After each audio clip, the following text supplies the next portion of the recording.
readings indicate this area is safe. Since the reveal of The Division 2 and the release of patch 1.8.2, there have been a lot of new agents joining the game, so I thought I'd go through a few tricks and tips for new players interested in the PvP in Tom Clancy's The Division. There are 3 areas in The Division you can find PvP. Skirmish, a free 4 vs 4 deathmatch mode. Last Stand, a paid for expansion that puts 12 players versus 12 players fighting over 3 objectives. Whichever team holds the objectives long enough wins the match.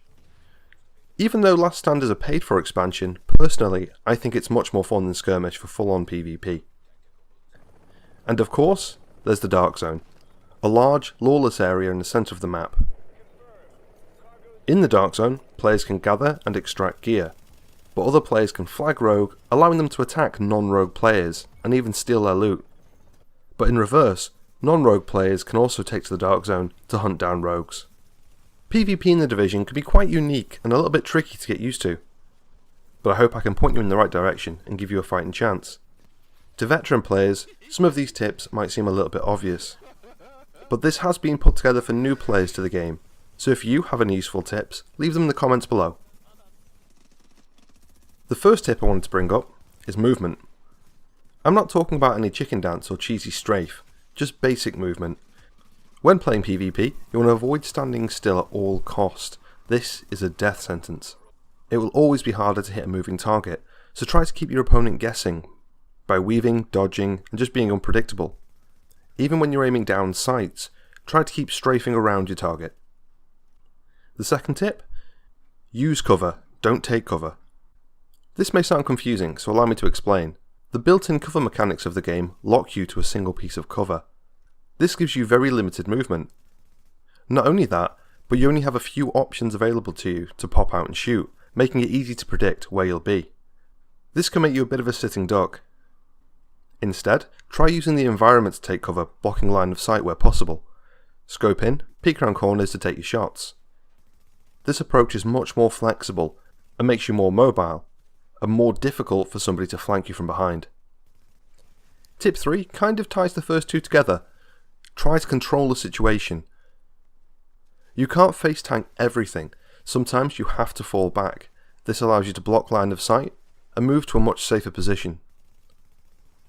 In the Dark Zone, you can use this with your knowledge of the map to lead your opponent into areas that give you an advantage, such as alleyways or bottlenecks. Fighting in a narrow area can let a single player take on a much larger group with better chances of survival. For this reason, it's better to get to know small areas of the Dark Zone before expanding your knowledge of the map. This way you have a safe zone you're more familiar with to fall back to when things get a little bit crazy. Tip 4. Aim for the head. This might seem a little bit obvious, but in the heat of a fight with bullets flying around, it's something you can quickly forget. The difference between headshot damage and body shots can be huge, so make sure you make a conscious effort to go for the face. Make this reflex and start practicing as soon as you can. Tip 5. Grenades. Don't forget about or be afraid to use grenades. They can make all the difference, especially when you're fighting against a group.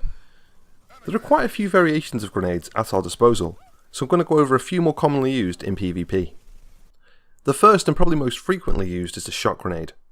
These apply a shock effect to anybody within the radius, holding them in place, making them unable to fire their weapon for a short time.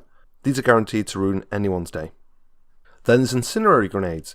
These have a larger radius than shock grenades and apply a burning effect to anyone within the radius. This slows down their movement and disables them from using their weapon. And the last one I wanted to mention was the standard frag grenade.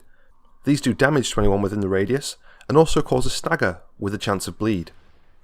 If you're going into PvP in the Dark Zone, you'll see a lot of these flying through the air. That's because it's the only grenade you can restock from the ammo box in Dark Zone checkpoints. One of the more popular grenade PvP tactics is to head around a corner when being pursued, dropping a grenade at your feet. Most of the time, any player following you will run straight into the blast radius. This works great for crowd control. Tip number 6 would be to take a support station. If you're in the need for a quick heal without using a medkit, consider taking a support station instead of the first aid skill. The support station can be placed at your feet by double tapping the skill button. Once you've unlocked all the upgrades for the medical wing, press the button again and it'll detonate, burst healing anyone within the radius. but using the support station has additional benefits.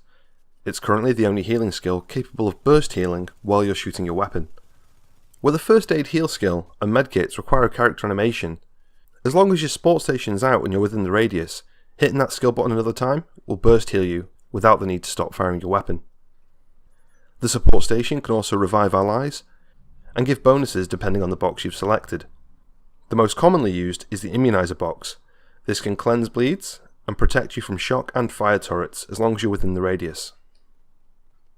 And tip 7, for talents, try combining the critical save and strike back. Critical save gives you 20% increased damage resistance for 10 seconds when you use a medkit at low health, and strike back reduces all skill cooldowns by 20% when you reach low health. With these two talents combined, by timing the use of your medkits just right, you will increase your skill cooldown so you can get your support station back faster, and also get that 20% damage resilience for 10 seconds, giving you the ability to push on your opponent while taking less damage. And finally, don't be discouraged. You will go down. You will be emoted over, and there's a good chance a group of 4 will call you a noob for beating you 4-on-1. But remember, never take it personally. PvP in the Division takes time to get used to, so give it a try and have fun with it. I hope you found this video helpful, and good luck out there. Hit like if you enjoyed the video, and you'll find us on Twitter at NotThemGaming. Hope to see you in the comments. See you next time. Transmissions jammed. Proximity coverage only. Backup activated. System rebooted. Warning, now entering dog zone.